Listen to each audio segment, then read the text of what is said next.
I want to welcome everybody here. This is a very important topic. Why are we afraid to teach the true history of slavery in America? I mean, quite honestly, I've been around many, many years. I've seen a lot of progress, and I never thought that we would be going backwards, which is what we seem to be doing now. And so fortunately, this wonderful group that I'm with, these wonderful members of our Readers Theater, we all felt that this is an important topic that we needed to explore together and to try to expose the issues and get other people's perspectives on this. So we're here. We think it's important that we stop this resistance. We think it's important that we highlight the contributions of people of color to the creation and growth of this country. So thank you for coming. Hope you'll stay for the discussion and help us answer the question. And maybe you too can give us some ideas on what should be included in a really inclusive course on Black history. So let's begin.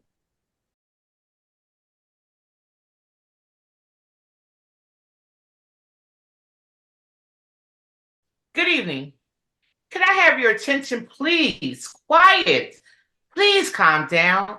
Yelling at each other isn't going to help. Thank you. I appreciate your cooperation. I am Jackson Harris, head of the school board, as many of you know. We're meeting tonight because there's clearly disagreement that stimulates anger. And this anger is eroding our community. You're right, Jackson. Hi, I'm Callie Yang, and I can't remember a time in recent memory when there was such acrimony. As a teacher in this school district, I find this very disturbing. I've never experienced anything like this before. That's why we call this meeting. We all need to be on the same page with this in mind. The school board members felt it made sense to invite teachers as well as parents to our meeting tonight. Just so we know who we're asking to, it would be helpful if you could introduce yourself the first time you speak. I'm Malik Washington, teacher, and seriously, I don't like to be a troublemaker, but I'm sorry. I just can't keep quiet anymore. Okay, Malik, you have the floor. Tell us why you're so upset. Thank you, Jackson. Look, I'm sorry if the rest of you are okay with the toning down, even eliminating certain topics that should be covered in our children's classrooms, but I am not. I am not okay with this. I want it to be known that I want you to know what's going on. I want to know why all of a sudden there are people who I don't know how else to say it, people who just don't want our children to know the truth about the history of Black people in the United States. It's not like that, truly. It's just, well, I'm concerned how our children think about our country. Yeah? What does that mean? You think it's smart for our children to be taught fairy tales about our country? No. But we just wonder if it's necessary to go into such detail about. I'm Charlie Hammond, and as a parent, well, you know what I'm talking about. Actually, Kevin, I'm not sure I do. I'm not sure I understand. I'm Ruby Miller, also a parent, and I wonder, surely you aren't one of those people who think Black people benefited in some way from their slave experience, right? And I assumed you don't want our children to learn this myth in school, right? No, of course not. You misunderstand.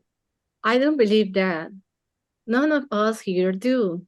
But I also don't think we need to spend so much time on slavery and, the bad guys in our history. What's the benefit? the benefit? I'm Jayla Gomez, and I can tell you first and that we still have problems in our country, many obvious inequities. There are too many people of color who are living in poverty and not enjoying all the opportunities that white people have. And the truth is, there are reasons why this is still happening. I'm Aiden Wallace, a parent, and I have to be honest. I wonder why a detailed history of slavery is necessary when we can talk about what's going on today.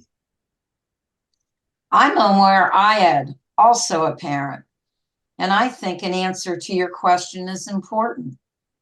So I'm grateful we are having this discussion.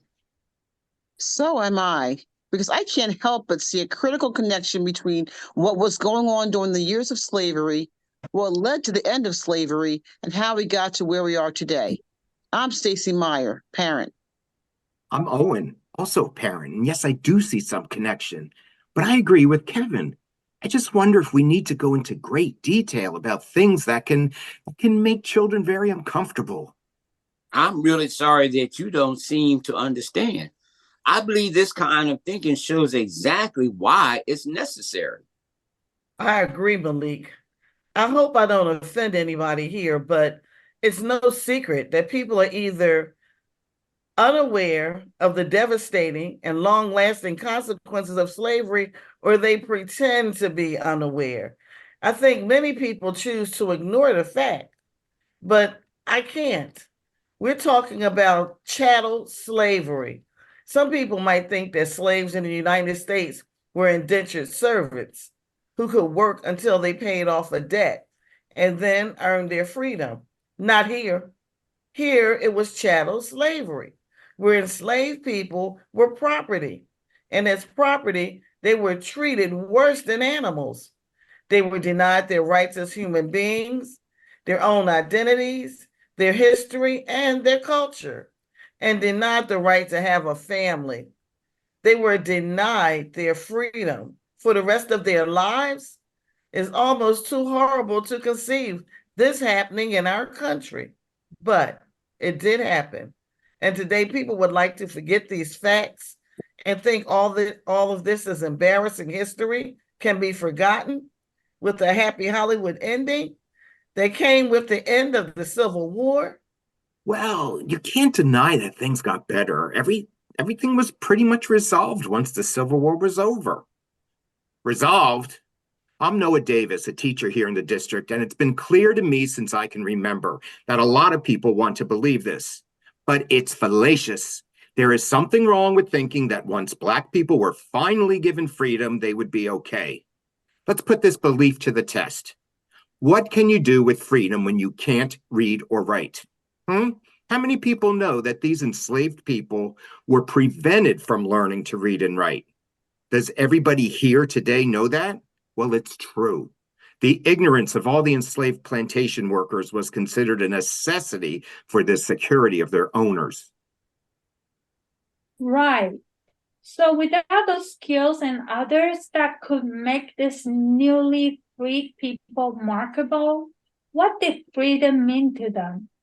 What can you do if you are now free and you don't have literacy skills or other skills needed to make a decent living? I remember hearing that they got 40 acres and a mule to jumpstart their new lives. Isn't that right? Truth. Only 40,000 out of 4 million previously enslaved people benefited from this order issued by their General Sherman, which, when you think about it, was a transformative idea. Had it really worked, it could have made a big difference. But let's look at the truth. The truth? I'm Sophia Herman, an educator, and I'd like to share something that Malik is talking about, something that's not well known.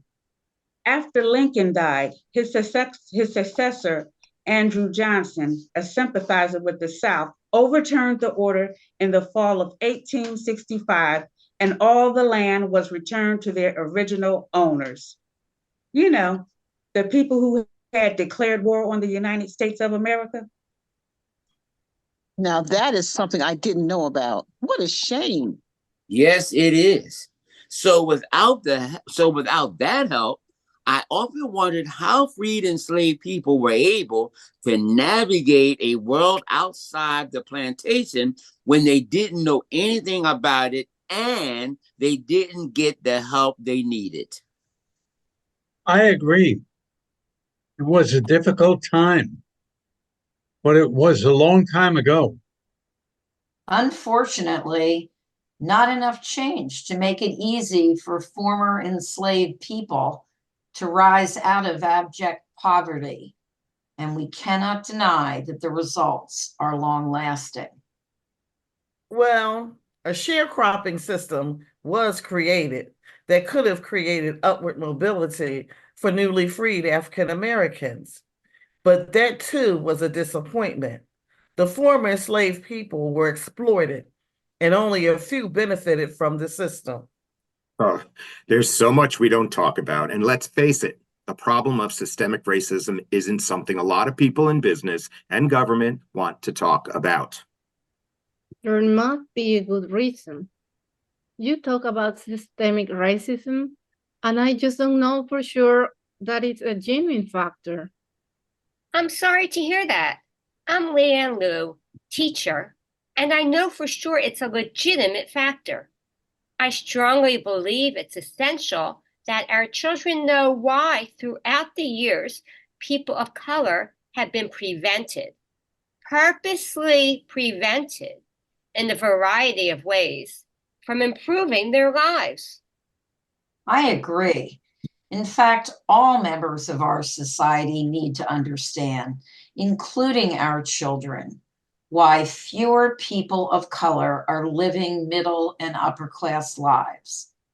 Let's be honest, we should all know the truth, that fewer people of color are living in the best neighborhoods, where their children can go to safe schools that provide qualified teachers in all of their classes. I wish there was a different reality, but it doesn't help to ignore the truth. Perhaps if there was a better understanding of the obstacles that were purposely created to prevent people of color from doing better, the blame game would end. Sorry. Come on. Children are not blaming anybody. It may not be a conscious thing, but we all know that when we see people who aren't very successful, the thought is often, what's the matter with them? Why aren't they trying harder? But many of us who have experienced systemic racism know all too well those obstacles have been purposely created to keep people down. Do all of you here know about systemic racism and what it really means? I bet your children don't. I agree with Leanne. Our future citizens and leaders need to know about these obstacles and eventually be a part of making the changes necessary so these iniquities don't continue. Thank you. You can't fix a problem if we don't know the history of the problem. I hear you, but I don't hear you giving credit to the major improvements along the way. And all I'm hearing about are the problems. What about the accomplishments? Come on, let's not forget those. Well, I'm glad you said that.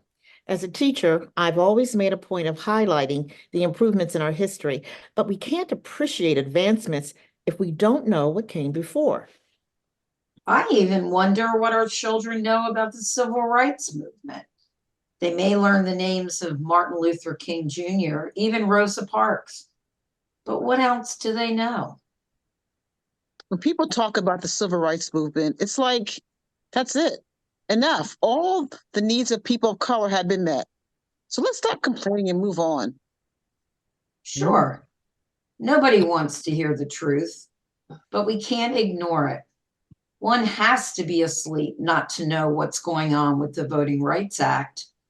Surely everybody here should be disturbed by the fact that the Supreme Court has made it possible for states to challenge aspects of this act and make it harder for people to vote. Is this something to be proud of? And look what happened to affirmative action. We really don't need that anymore? Isn't that what a lot of people are saying? Well, there are a lot of different opinions about that. And I have to say, I've wondered about the fairness. Respectfully, Elwin, you and others here are certainly entitled to your opinions. My thinking is that with an accurate understanding of the history, the facts, and a genuine appreciation of the current situation, we would have more agreement on what still needs to be done. We need to do much more to ensure that all of our children have the opportunities necessary to break the cycle of poverty and get ahead. I'm sure we all agree that our country has problems, and it's imperative that our children are educated in a smart way so they can be problem solvers. That's a huge task to impose on our teachers. Sounds as though you have no faith in the ability of our teachers to balance things, to present disturbing topics in a way that educates, but does not humiliate. I just think it's a tall order.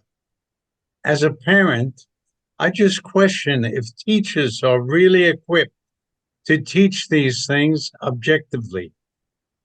Perhaps it's an unfair burden. A burden? You know, when I hear talk like that, I begin to wonder if the rumors are true. What rumors? Well, there are a lot of people who, if I'm to be honest, who think that there's something more to this problem than we discussed. But since we're being open here, I would like to suggest something that I know is controversial. Go ahead. Perhaps parents aren't just worrying about their children and the way they perceive our history and the burden of teaching history correctly.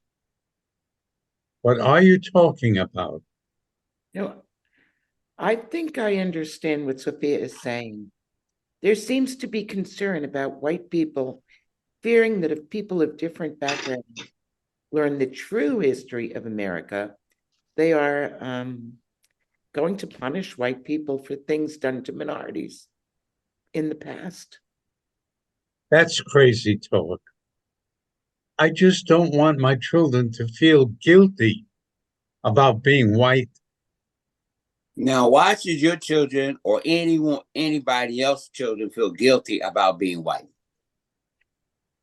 Well, when you get into the specifics and go beyond the cruel treatment of enslaved people and talk about Jim Crow laws and this idea of systemic racism, they're likely to feel guilty.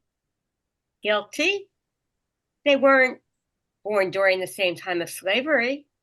They weren't responsible for Jim Crow laws.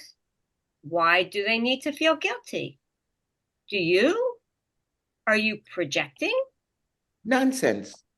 I'm not responsible for any of this stuff.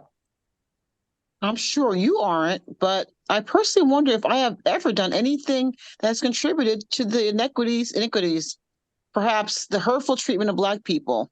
This is something we should all ask ourselves. Have you ever prevented somebody of color from getting into a club, a job, moving into a neighborhood, or getting into a certain school? Nonsense. Where are you all getting at? Are you actually saying that we're responsible? Are you trying to cause more trouble? No, I don't want to cause trouble, but I think we can't get anywhere if we aren't talking honestly about a very serious problem. And that means questioning our own behavior. I would really like to know what you're implying. Are you trying to make things worse?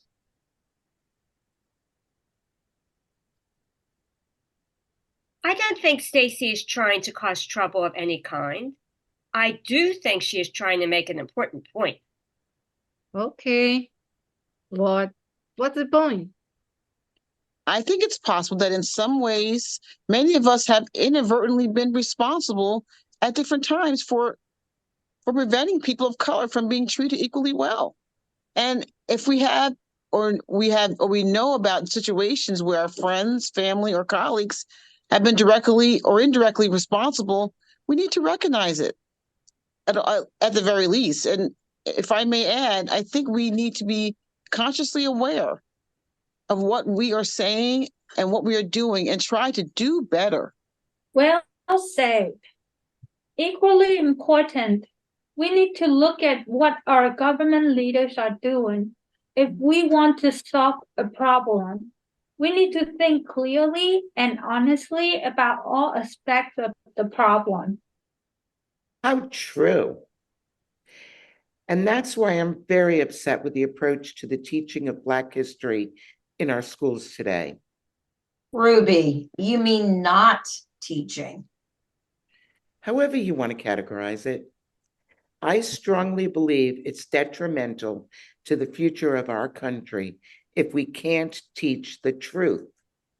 We just can't go backwards. And that means being honest about our history and trying to make amends. Is this all that you want to teach our children? Isn't there anything left that we can tell our children that makes America special? Well, of course there is.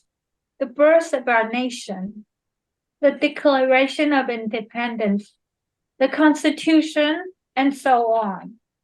I'm proud of the fact that the Constitution can be amended to keep up today with our changing society.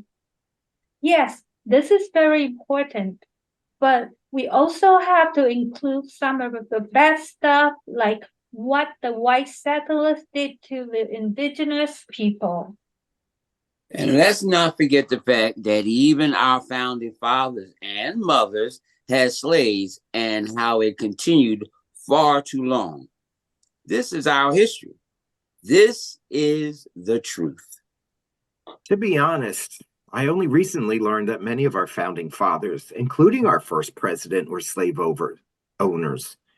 But is it really necessary to teach this? Yes. It's something as basic as the teaching of slavery isn't taught. What's next? Where is this country going? I am very troubled. When I think about being an American as opposed to a citizen in another country with a very different type of government, I feel grateful that I'm here, where at least we supposedly believe in transparency and the importance of telling the truth. I mean, isn't this what we teach our children? Well, isn't it? Am I alone in this? No, you aren't alone. Unfortunately, an alarming number of people in government today think lies, distortions, and misinformation are just as good. It's called an alternative truth. Well, if I don't believe in that, and if we don't teach our children the importance of honesty and ethics, values that keep a democracy in business, well, then this government experiment of ours won't last much longer. And we are getting very close to that breaking point. I couldn't agree more, but I think it's extremely important that we balance the negative with the positive and inspire and strongly encourage our children to want to protect our democracy. True. What troubles me is the amount of ignorance out there. Very few of our children, even our adult citizens, understand the causes of poverty and the consequences and the way our government works. How can we expect them to steer our country in the right direction if they don't have much knowledge of the past, especially the mistakes that were made, and they aren't taught how to think critically? Really, I feel fairly comfortable with what I know and how I think. I'm pretty content with the way things have been going. Well, very good. Perhaps not everybody is as confident as you. So, if it's all right, Jackson, I have an idea. Let's see how informed we all are. Sophia, Noah, Leon, and I have an activity we've been planning to use with our students as an introduction to Black history. I'm sure my colleagues won't mind if we share it with all of you. Actually, I think it's a great idea. Since this is Black History Month and we recently celebrated Martin Luther King's birthday, it kind of makes sense to focus on the civil rights movement and other topics related to the lives of Blacks in America. With all the negative stuff on social media and unproductive laws proposed in different states about the teaching of Black history, I'm glad to share this activity. Jackson, are you okay with this? Sounds like something worth trying. How will this work? Well, we have 10 questions, and there are 3 answers for each. Only one is correct. Since we don't want to embarrass anybody, we'll read and show the questions on slides and show the 3 answers on slides. Okay, and we'll give you time to select an answer, and then one of us will read the correct answer and display it on the slide. You'll all get to grade yourselves. At the end, we can discuss the results if you want. And if nothing else, we'll all have a chance to review our knowledge about Black history and the civil rights movement. Are you game? Yes. Yes. Yeah. Yes. All righty. Okay, then give us a few minutes to get our slides together, and then we can begin. I'm a little nervous. I don't know about the rest of you. I think I know the things, but, well, I won't be surprised if there is something I forget or I never learned. Yeah, I think this is a great idea. I'm sure I've forgotten something. Okay, we're ready to begin. Slide 1, question 1. When did slavery begin in the United States?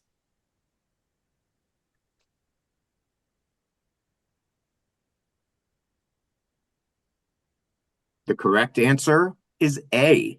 In 1619, when 20 enslaved Africans came ashore in the British colony of Jamestown, Virginia, the crew had seized the Africans from the Portuguese slave ship São João Bautista.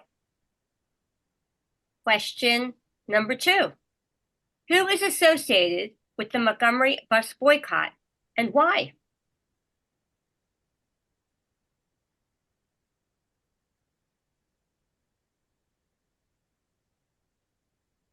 The correct answer is C. Rosa Parks, called the mother of the civil rights movement, refused to give up her bus seat to a white man in Montgomery, Alabama.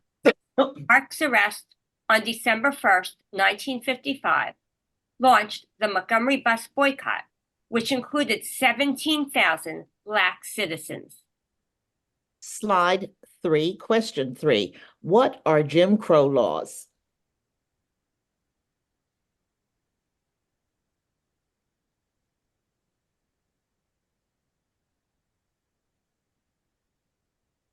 Answer number 3. The correct answer is B.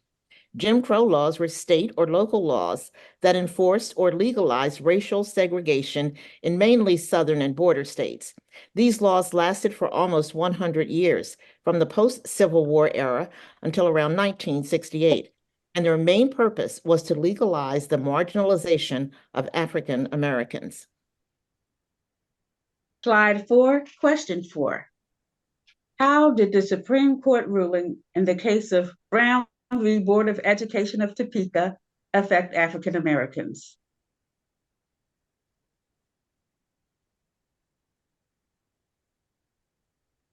The correct answer is C.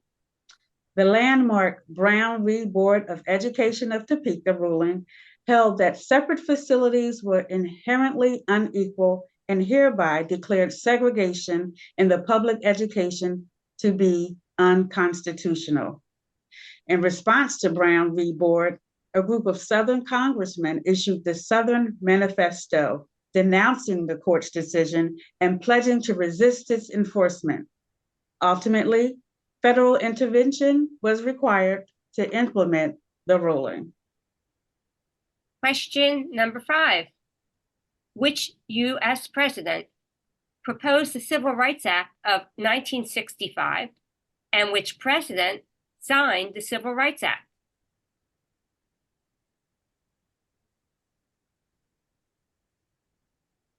The correct answer is C.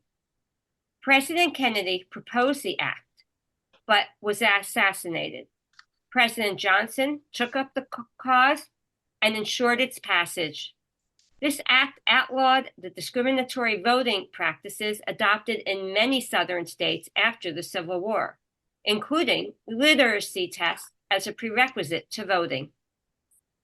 Question number 6. What are American civil rights?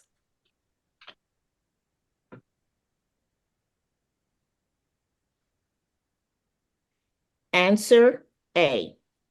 Civil rights are an essential component of democracy. They are guarantees of equal social opportunities and protection under the law, regardless of race, religion, or other characteristics. Examples are the right to vote, the right to a fair trial, to government services, and to a public education. Question 7. What is critical race theory?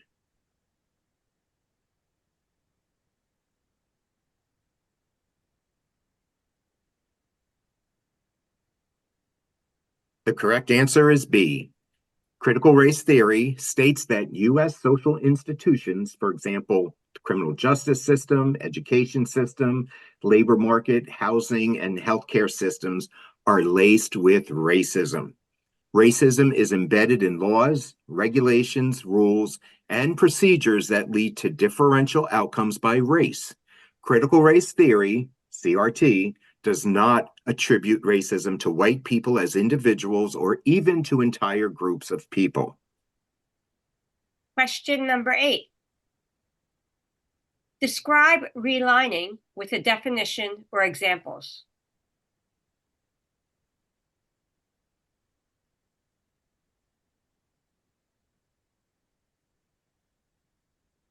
The correct answer is B.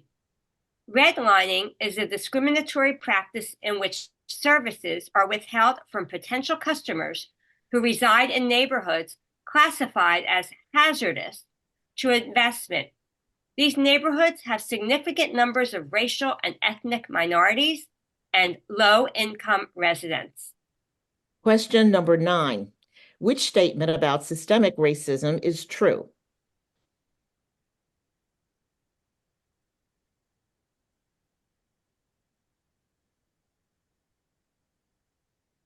Answer C. The correct answer is C.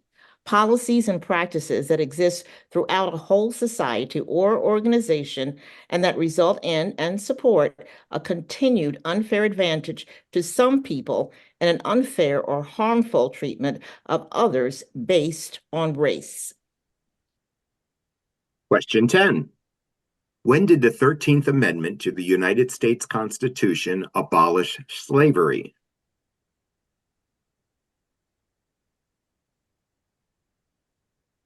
The correct answer is C.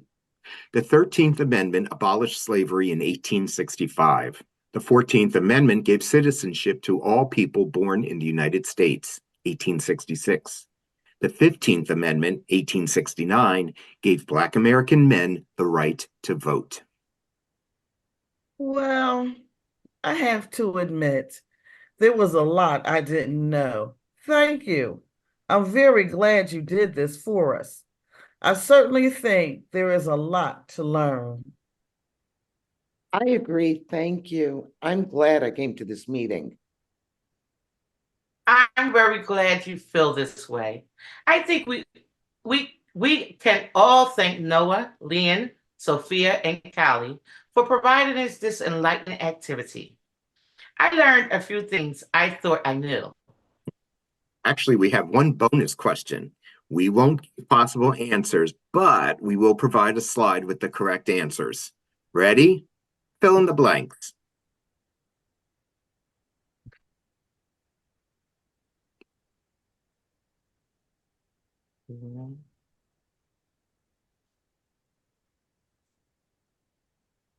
The answer? The Civil War was a war between the Union, or the northern US states, and the Confederacy, the southern US states. It lasted from 1861 to 1865. The reason for the Civil War were disagreements over slavery states versus federal rights, the election of Abraham Lincoln, and the economy.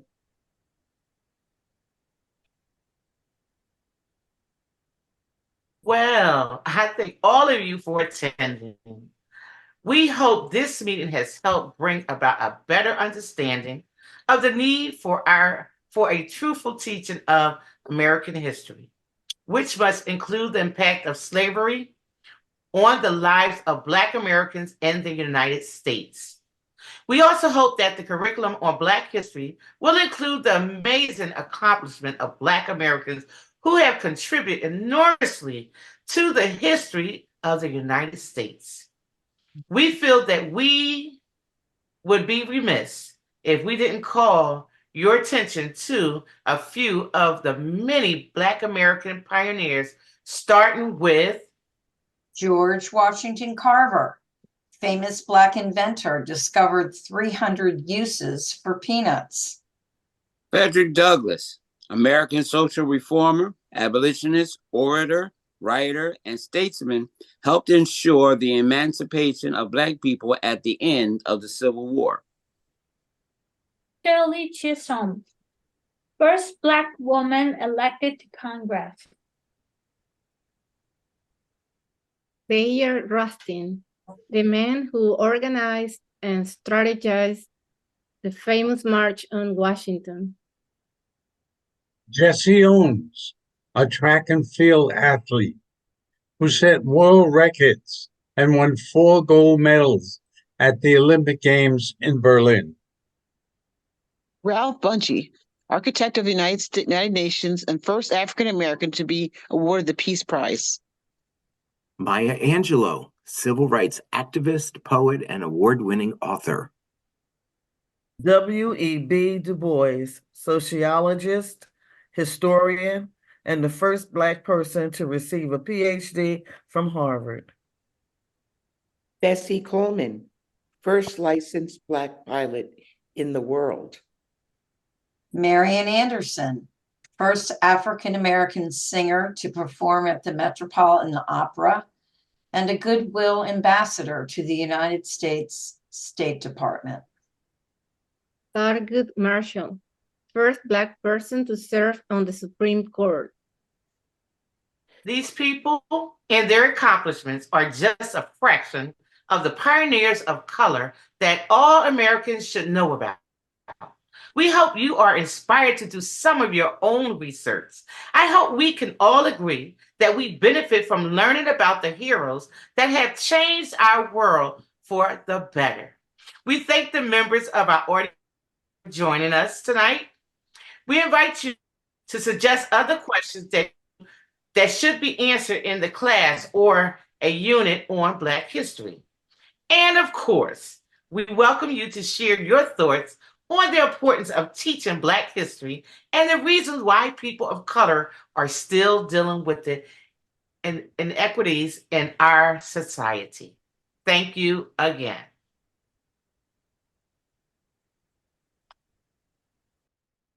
Well, welcome everybody. It's so good to see you.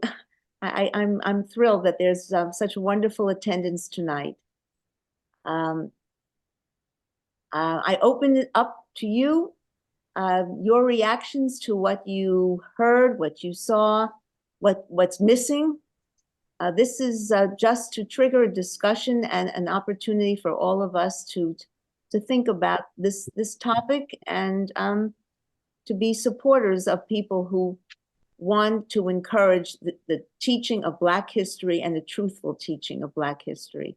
But before we begin, I just want to thank Yvonne very much for waking up early in China to be here to make this all possible. She is the one who created the Zoom possibilities here. Without her, we would not be here tonight. And we certainly wouldn't be here in this more professional manner, because when I take over the technology, there are at least 300 problems. So thank you, Yvonne. Please take a bow. Hi, everyone. And again, thank all of you for being here, because I know Zoom is not easy. Okay, so I open it up to you. Anybody who'd like to start us off in a conversation, we welcome it. Thank you. Barbara, you go first. Unmute.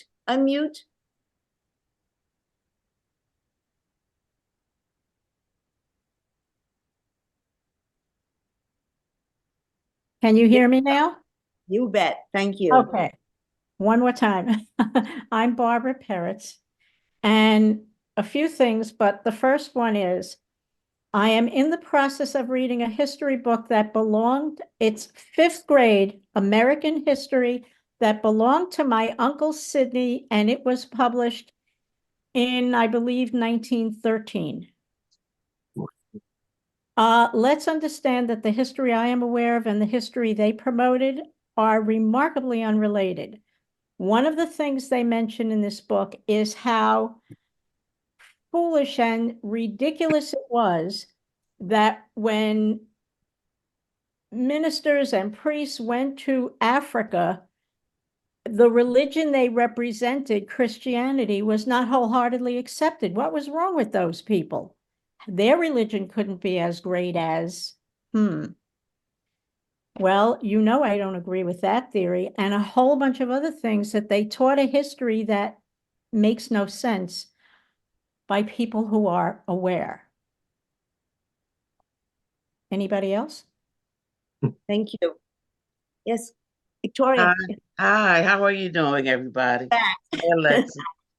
Oh my God, there were so many things that were said, and of course my pen was just running.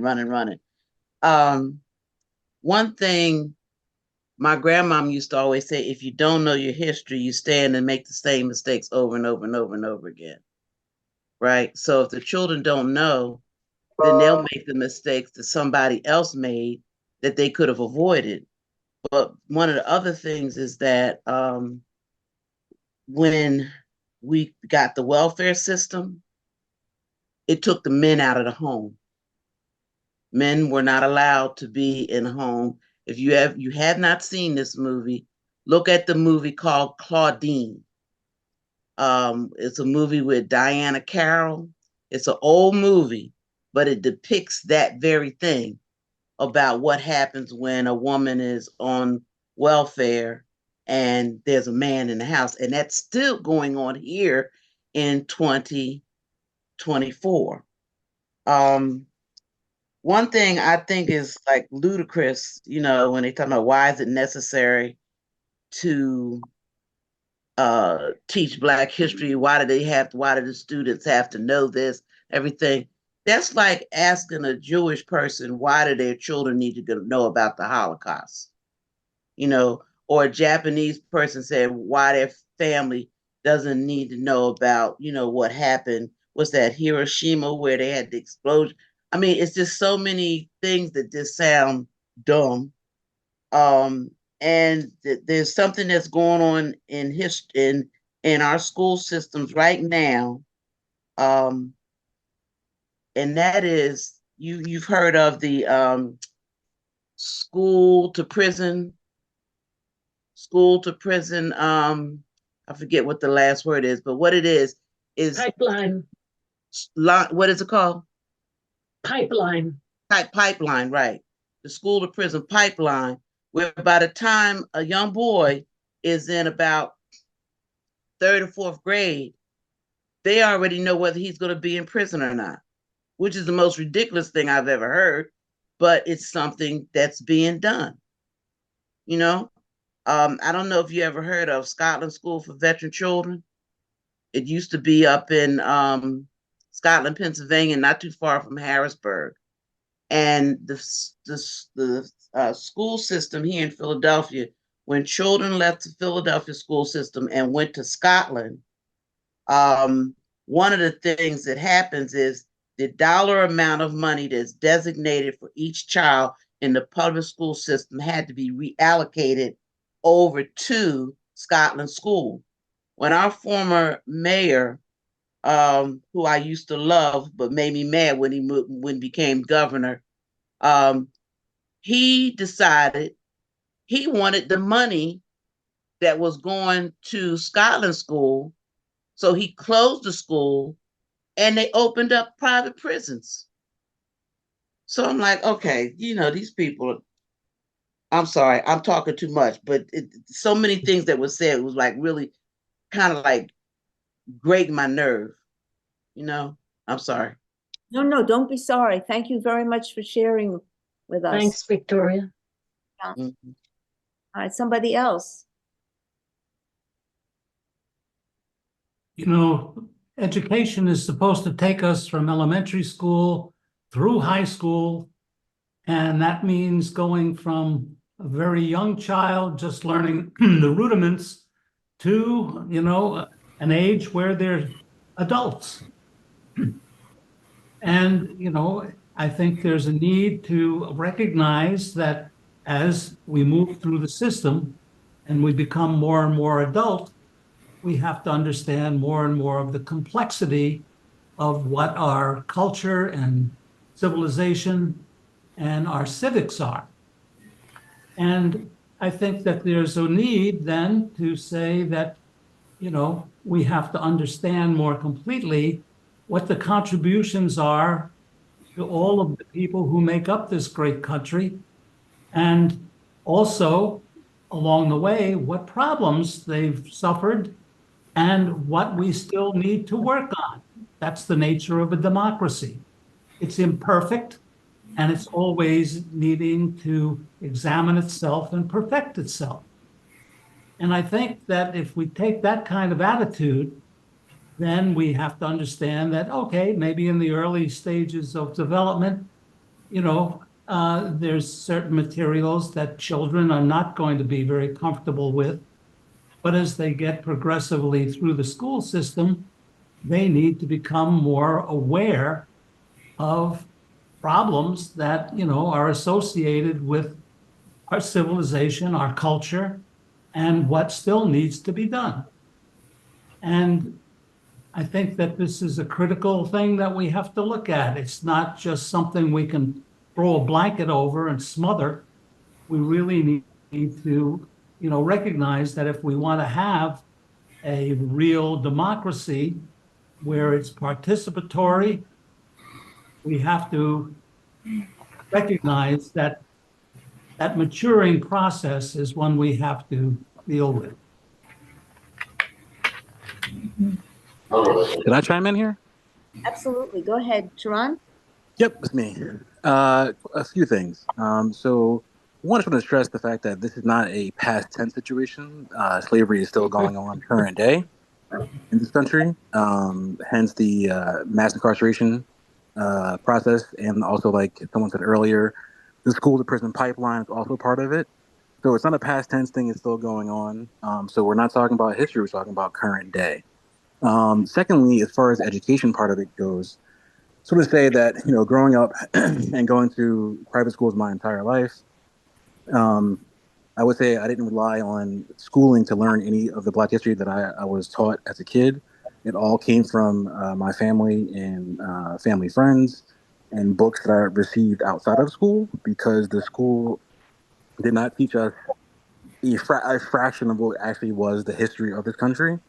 The problem with that is, imagine having a wealth of knowledge on a topic that your counterparts and peers do not have any knowledge on.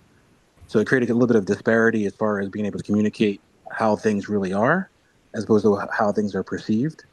And now there's going to go back on that education that was already lacking to begin with. There was never a point in time where we actually taught the proper history in the school system, and now there's going to erode that little bit that was already there, which is obviously problematic for a reason. And then my last point I want to hit on is that there's too much talk about feeling and not enough about reality. The feelings thing is something that is done to distract away from the actual issues here. Kids don't actually feel icky when they learn things. It's the adults that are trying to put their politics onto these kids, because history is history, no matter how you review it. And the fact that we aren't learning the actual true history, we're actually doomed to repeat it. And as we are seeing now, we've rolled back Roe v. Wade. We've rolled back voters' rights. We're going to roll back some other rights that we've already had previously, and that's partly because we have not taught history the proper way. Thank you. Thank you. Wow. Yes, you brought up some very important points, and yeah, thank you. Somebody else would like to? Stephanie has a nice message in the chat for all to see. I'd like to thank everybody who spoke previously, and thank Sharon as well. One of the reasons I really love being a part of this group is because we tackle so many different issues, and the dialogues that we're able to have afterwards is kind of like keeping keeping up with what we call the system and the systematic problems that continue to exist. They may look a little differently, but it's all kind of the same things. One of the things that really stick out for me is when we talk about the acknowledgement that crack cocaine was dumped into the neighborhoods, the Black neighborhoods, and this constant destruction of the core, the family, the religious structures, just coming at folks at so many different angles. And so as it continued to play out consistently, and like the gentleman said, even today, there may be some different access, but the goals are still the same. And so by continuing to put these, these performances and dialogues out there, and being a part of doing whatever it is that we can do, whether it's pushing the button or making some folks uncomfortable, the truth is, if we don't realize it, if we don't speak about it, then it just continues to be perpetuated. So I just like to say I'm just really, grateful to be a part of this group, and having these types of dialogues with each other. And hopefully we can just continue to expand and invite more people to the table. And maybe one day this will be, carried into some schools when they're taking books out. They can take these recordings and dialogues in to just keep it in the forefront so that we can continue to address these issues. That's lovely. Thank you. We're so grateful you are part of this group. For sure. So anybody else would like to share a thought? I just want to quickly say, oh, I'm sorry. Go ahead, Mark. Just that tonight, especially, the slide that really hit home with me was the one that starts with truth seekers and educated and informed voters. We have this election coming up, and it scares me more and more. And we might be continuing to go backwards. So that's just and this whole teaching, again, not only just the Black history, but Jewish history, LGBT history. Everybody's history is the true history is what needs to be taught, because we have to be seeking out the truth. So we do go to the voting polls to make the right decisions. That's our next script. Yeah. We're gonna work on that this summer, folks. Tune in the fall. Can I make a suggestion about all the contributors to our history that you list? I think there's a notable need to put some other people in there. Oh, yes, for sure. Okay, one of them I think is important is the contribution of the Tuskegee Airmen. And Amen. the fact that they, you know, the service they provided during the Second World War and the hundreds of lives that they saved, you know.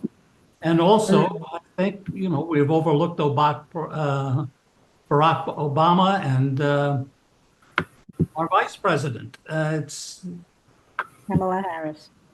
yeah, well, I mean, I think that that brings it more into the current time.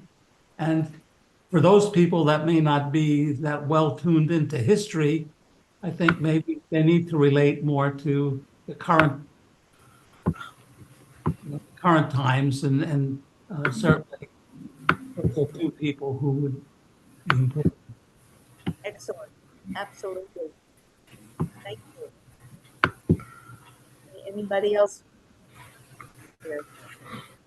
Can I say a quick something? Sure. Okay. I had a teacher in high school. His name was Charles Wilson. He was an elegant, well-spoken, remarkably good teacher who couldn't live anywhere near our school because he couldn't buy a house, lived in Queens, New York, because he was Black.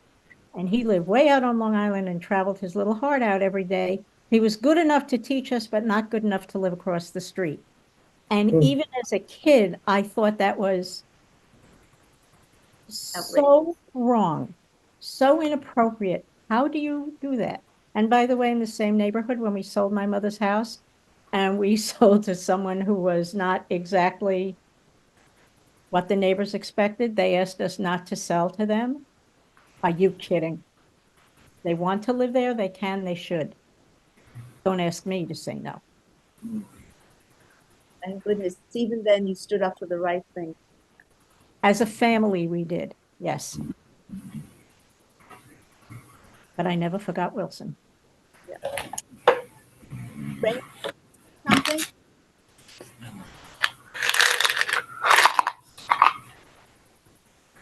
Anybody else? I forget which gentleman was speaking, but one thing that's like real, I mean, we're talking about telling our history, but there are so many lies that are being told every single day. I mean, even the news, you can't even trust what the news is saying because they're so interested in, you know, I don't want to say expose or anything like that, but it's like has to be like bright and shiny, the bright and most shiniest star in the sky, and the other stars don't matter, you know. But it's just lying has become so habitual, you know. It's like a really, really, and I mean, it starts with the little children all the way, but they get it from their parents, you know. So we gotta work on that too. Absolutely. Yeah. How do we overcome social media and the spread there? That's really so frightening. Yeah. Yeah.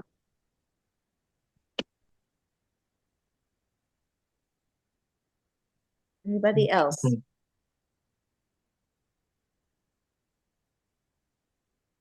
I just put in the chat about Shirley Chisholm, that new movie that's out.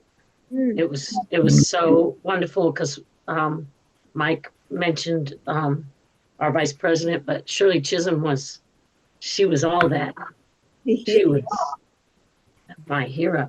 Yeah. It was a great movie. I saw it last weekend. Very good.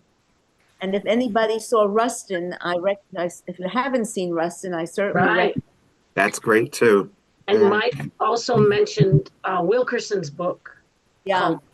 Well, she has one called Cast, but the one before Cast is also excellent.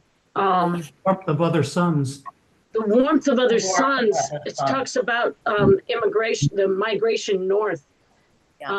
And I listened to it on Audible, and the narrator did really well with the voices. It was incredible. Wilkerson's Warmth of Other Suns and then Cast. Those are masterpieces. Well, Cast is going to be a movie very soon. It is. Because It's they're out. based on her historical research. It's not fiction. Oh, it's okay. Okay. It's not fiction. Yeah. So it's available right now? Yeah, we've seen it. It's very, very good. Yeah. And basically a kind of fictionalized documentary. It goes back and it really talks about how she came across this idea and developed it into the book. And it's just a beautifully done film. I would recommend it very strongly. I also recommend the documentary on 1619. Well, but if you don't have time to read the book, the documentary was really an eye-opener, really excellent. So, yeah. Well, I want to thank you all very much for coming here, sharing your thoughts with us. And if anybody wants to continue with us as a group, you're always welcome. We're always looking for new members because this is what keeps us going. The beauty of our group is that we do have different backgrounds and we're learning so much from each other. And for those of you who are members right now, I thank you so much for your contributions, and those who haven't been with us recently and you're here tonight, wow, this is beautiful. Thank you. So, Thank you. And it's so important because what other people said, so what happens is people don't know what all the fuss is about if they don't know, if they come from other countries or if they just haven't learned all of this. They just kind of like, they don't understand what is all this fuss, this Black Lives Matter fuss. They don't understand, they don't know. So they just roll their eyes. And that's why it is in the present, you know? So thank you so much, Alexis. And everybody. Members and Taz, thank you so much for being here, helping us acquire new members. So every single one of you, I really thank you very, very, very much. Enjoy your eclipse tomorrow. If you're going to be out there, be careful, and look forward to seeing you next time again. Okay. Thank you. Great to see everybody. Thanks. Take care. Thank you. Good to see you. Take care, everybody. Take care. Thank you again. You are a blessing. All right. You too. Thank you. Bye-bye. Bye-bye. Yeah. Okay, how do I?